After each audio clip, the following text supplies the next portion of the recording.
Dang. Isn't that gorgeous?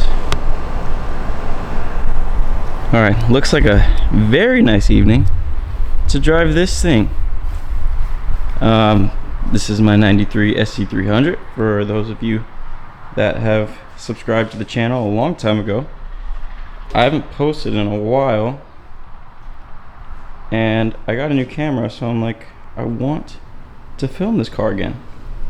So, updates on the build. Let me pop the hood real quick. Nothing in the interior has changed because I cheap out on that stuff, and yeah, nothing's changed in here. It's all pretty much the same. I do want to change some things in there, like get rid of the red seats and put black seats in there and whatnot, dye the carpet, etc. But here's the juicy part. Same big turbo, but I am on a standalone now. Standalone 1300cc injectors, whole fuel system, and she makes some bang. She makes some power. I got dynoed at 520 on the stock waste spark setup, and I switched to the R35, the PRP R35 coil pack kit, and it felt like it woke the car up a little bit more. So I want to say, I'm gonna be generous and say like 540, whatever, almost mid 500s, and it's fun. It's been fun, been reliable, other than my oil pan leak that I need to fix. But other than that, she's mint. And I figured I'd use this new suction cup and talk with you about the build on the drive that I'm gonna go on. But first, I feel like I should disconnect my blowout valve. Ugh. And do some stu-tu-tu-tus, because that will be fun for the video. Let's tuck that down there. All right. And then we get our little, where's it at? We get this. Focus. That's my little blow off valve delete. So whenever I want to have fun and hear the turbo chirp, I put, dang. We'll be right back. All right, we're back. I got the piece. Let's not drop it this time. Squeeze it on in there. It dropped in some oil, so it's a little, my fingers are slippery now. All right. So, I'm trying to figure out where I want to mount this camera in the car. I got about an hour of daylight, so we will see. She's clean. All right. Some more things that I might have not mentioned. So rear brakes are Supra Mark IV Supra rear calipers. They are very nice upgrade compared to the stock SC300 rear calipers. Exhaust, Varix valved muffler, and I think I broke something in the valve because it doesn't switch anymore from two-step, so that's kind of sucks. Front brakes, I think I had these on before, LS400 front brakes with ceramic pads all around, steel and braided lines all around. So she stops pretty good. Not like a track car, but it stops like a street car, which is good enough. So let's mount you guys somewhere and have some fun. Talk about the build. All right, we're gonna try this camera angle, so we'll just work with what we got.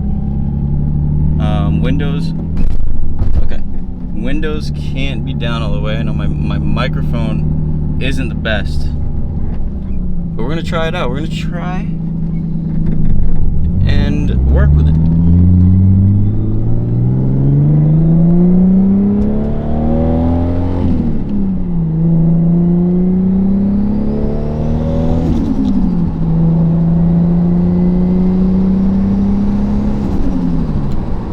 Gotta love that flutter.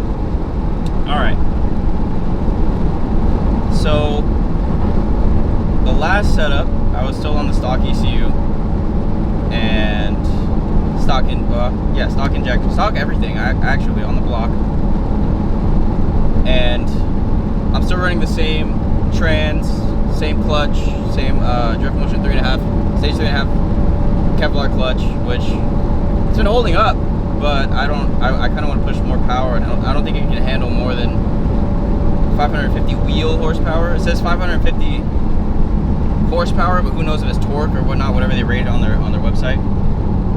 But with Kevlar, it can slip a little better than ceramic. So now I'm on a ECU Master EME Black, IDX Injector Dynamics 1300 cc injectors. I'll be quiet. Hold on. Let's go up in the RPMs a little bit.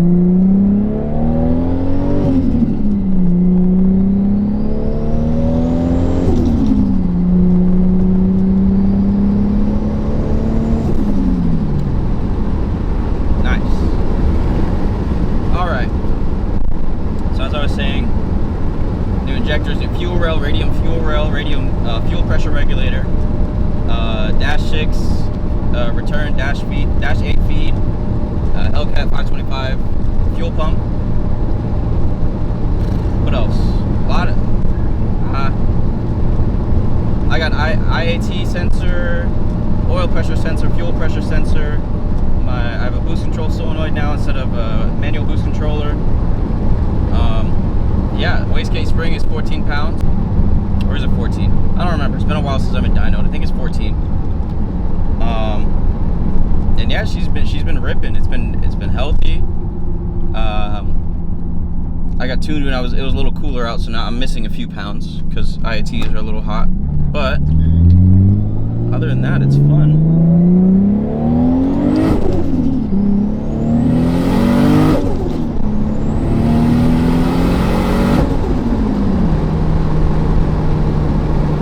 It's just fun to go at it in the low RPMs too. Like, there's so much torque down low with this big of a turbo. It's a Borg Warner S366 SXE, so the new version, 0.91 divided housing. My manifold is a non-divided, so I'm losing a little bit of benefit out of that, but like 200 RPMs maybe 150. With the 85, you can't really tell a difference, but it's a nice street turbo. Sometimes I do wish I had a little bit smaller, maybe a 62, the S362. I almost went with that one, but I went with 66 because of safer bottom end and more. It would be more reliable for the bottom end. Torque wouldn't spike as much as a smaller turbo, obviously. So, I mean, it's still fun. It's still a freight train once it kicks in. Right now, I'm only at 20 pounds. It varies. It's really about 18 to 20 pounds depending on the E content. I really need a BTI gauge to check my E content whenever I fill up. I fill up at one of my local E stops. It's nice. It's 10 minutes away from my house, but I never know what the E content is because I never have my computer on me or whatnot. But I assume when I got tuned, it was E79. So I almost got tuned on just direct E80, which was nice.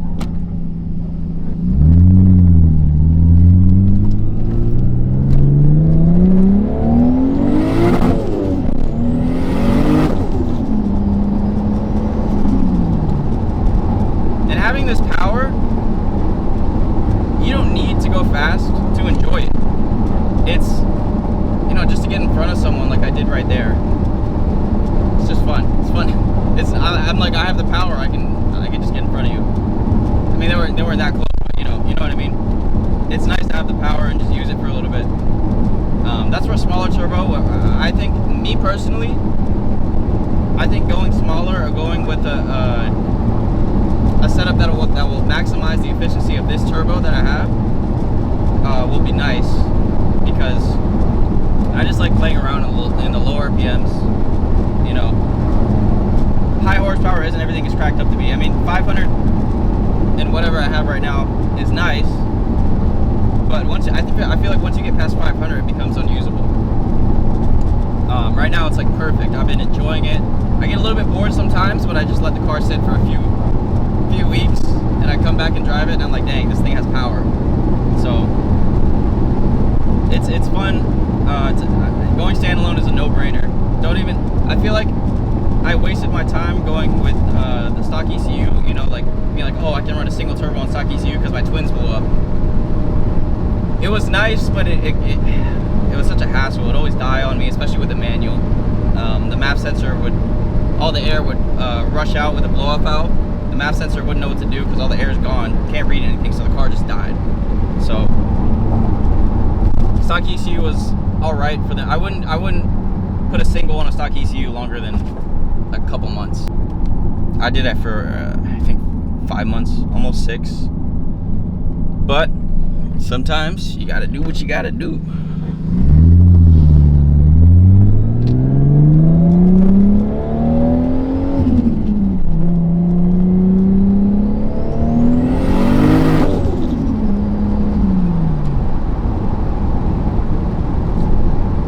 Sometimes I do wish I did get a 1J because obviously it would be nice, nice sounding. I love the way 1Js sound, and it would be nice to keep true to the chassis because these cars came with 1Js. I mean both 2JZ GE and 1Js, but you know, to do a 1JZ GT VVTi swap, that would have been nice. But I'll take some performance over sound. The 2J has really nice torque down low, and now this engine's VVTi as well, so it's nice to drive around town. I haven't driven many 1J cars. I did drive a non-VVTi Soarer when I was thinking about selling this thing and starting over, but the torque down low just wasn't it. It wasn't like this one. So, thoughts on the build, or future plans. I do plan on putting, I talked with my tuner for a little bit. I mentioned I want to put 264s in the car because it's a street car still. But he said just go ahead and put 272s. I think I might still put 264s in there because I feel like 272s are overkill for my horsepower goals. I want to hit 650 and call it a day. Just 100 more horsepower and I'll be fine. Anything past that is like overkill. I'm not trying to race anyone. I'm just trying to be out here having fun, obeying the law, and just hearing all the noises you can hear. I mean,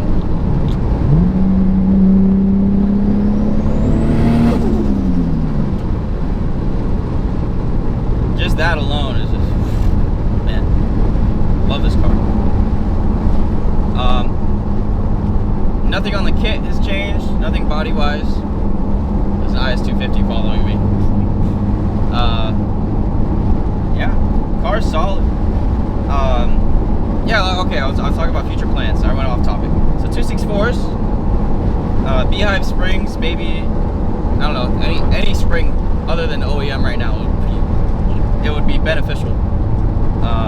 These springs are old, and I can tell that top end just, once the car gets going, it's just low end and then poof, just dies. So I really want to get cams and springs to max out that top end with this turbo and let it sink, you know. It would be nice to rev out to 7,500 RPM. Right now our rev limit's at 71, so conservative, but there's no point in revving past 68, 69 because the power just falls off. But yeah, cams, I want to paint the bay, paint the engine bay. That's a big project. Car's gonna be down for a while. I want to refresh all the gaskets, everything, just maintenance, you know. I went ahead and did mods before maintenance. I mean, I did the small maintenance, you know, like water pump, timing belt, valve cover gaskets, you know, tiny stuff. Made sure my VVTi solenoid wasn't leaking, the O-ring was fine, and all that. And you know, I wanted to throw the engine together and have it run, have it see what happens, and it ended up being a reliable motor. So I'm happy about that. And yeah, just small maintenance. That's the future. And a little bit more power. But for right now, it's pretty enjoyable.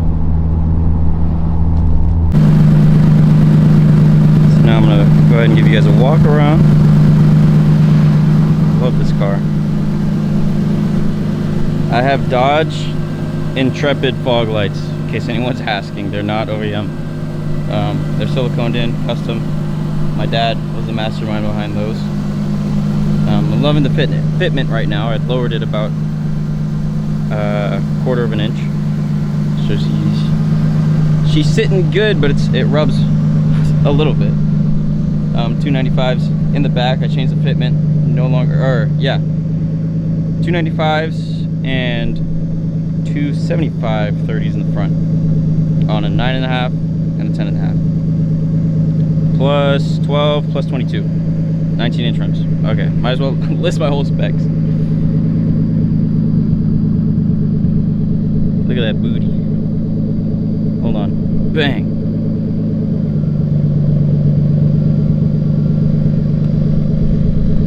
Love that.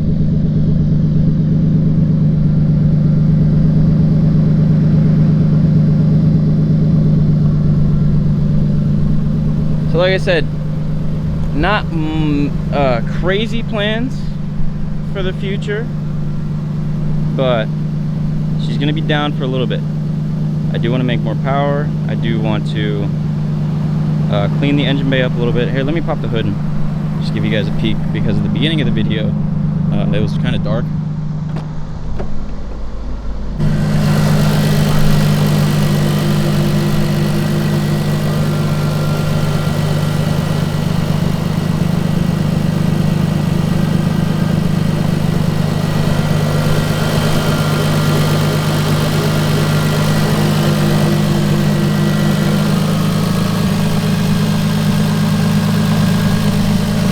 I also just recently did, where's